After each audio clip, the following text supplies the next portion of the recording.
Hi all, എല്ലാവർക്കും നമസ്കാരം. നിങ്ങളൊരു പുതിയതായിട്ട് വീട് പണിയുന്ന ആളാണ് എങ്കിൽ നിങ്ങൾക്ക് ഇലക്ട്രിക്കൽ പോയിന്റ്സ് എവിടെയാണ് വയ്ക്കുന്നതിനെ കുറിച്ച് കൺഫ്യൂഷൻസ് ഉണ്ടെന്നുണ്ടെങ്കിൽ അതിന് യൂസ് ചെയ്യാൻ പറ്റുന്ന ഒരു 3 ടിപ്പ് ഞാൻ പറഞ്ഞുതരാം. ഒന്നാമതായിട്ട് നമ്മൾ ഇലക്ട്രിക്കൽ പോയിന്റ്സ് ഫസ്റ്റ് തന്നെ പ്ലാൻ ചെയ്യണം.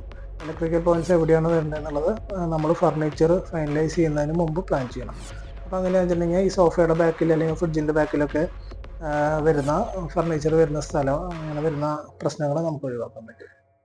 പിന്നെ രണ്ടാമതായിട്ട് നമുക്കിപ്പോൾ ബെഡ്റൂമിലോ അല്ലെങ്കിൽ റീഡിങ് ടേബിളിൻ്റെ അടുത്തൊക്കെ ആയിട്ട് ആവശ്യത്തിനുള്ള പ്ലഗ് പോയിന്റ്സ് ഉണ്ടെന്നുള്ളത് ഉറപ്പാക്കുക. കാരണം ഇപ്പോൾ മൊബൈൽ ഫോൺ എല്ലാവരും ചാർജ് ചെയ്യാനാണ്, ഒന്നിലധികം ഗാഡ്ജറ്റുകൾ യൂസ് ചെയ്യുന്ന ആൾക്കാരുണ്ടാവും. അപ്പോൾ അതുകൊണ്ട് അതിനുള്ള പോയിന്റ്സ് ഉണ്ടോ എന്നുള്ളത് നമ്മൾ വയറിങ് കോൺട്രിബ്യൂട്ട് ചെയ്യുന്ന വയറിങ്ങിൻ്റെ പൈപ്പ് ചെയ്യുന്നതിന് മുമ്പ് തന്നെ നമ്മൾ ക്ലിയർ ആയിട്ട് ഇലക്ട്രീഷ്യനായിട്ട് ചെക്ക് ചെയ്ത് ഫൈനലൈസ് ചെയ്യാം. മൂന്നാമതായിട്ട് മെയിനായിട്ട് കിച്ചണിൽ നമ്മളിപ്പോൾ ഓവൻ അങ്ങനെയുള്ള കാര്യങ്ങളൊക്കെ യൂസ് ചെയ്യാൻ വേണ്ടിയിട്ട് ഇപ്പോഴുള്ള മോഡുലാർ കിച്ചണിലൊക്കെ ഇതൊക്കെ സാധാരണയാണ്, മിക്സി യൂസ് ചെയ്യും. അപ്പോൾ അതിനൊക്കെ വേണ്ടിയുള്ള പവർ പോയിന്റ്സ് ആവശ്യത്തിനുള്ളത് ഉണ്ടോ എന്നുള്ളത് ക്ലിയർ ആയിട്ട് ശ്രദ്ധിക്കും. ഒരു കിച്ചണിൽ ഏറ്റവും മിനിമം 3 പവർ പോയിന്റെങ്കിലും നമ്മൾ തീർച്ചയായിട്ടും വേണം. പിന്നെ അഡീഷണലി കൊടുക്കുന്ന പോയിന്റുകൾ AC-യുടെ പോയിന്റുകൾ ശ്രദ്ധിക്കുക. എല്ലാ ബെഡ്റൂമിലും മസ്റ്റായിട്ടും AC പോയിന്റ് ഇടാൻ ശ്രമിക്കുക. കാരണം എന്താണെന്ന് വെച്ചിട്ടുണ്ടെങ്കിൽ ഭാവിയിൽ എല്ലാ റൂമുകളിലും AC വരും.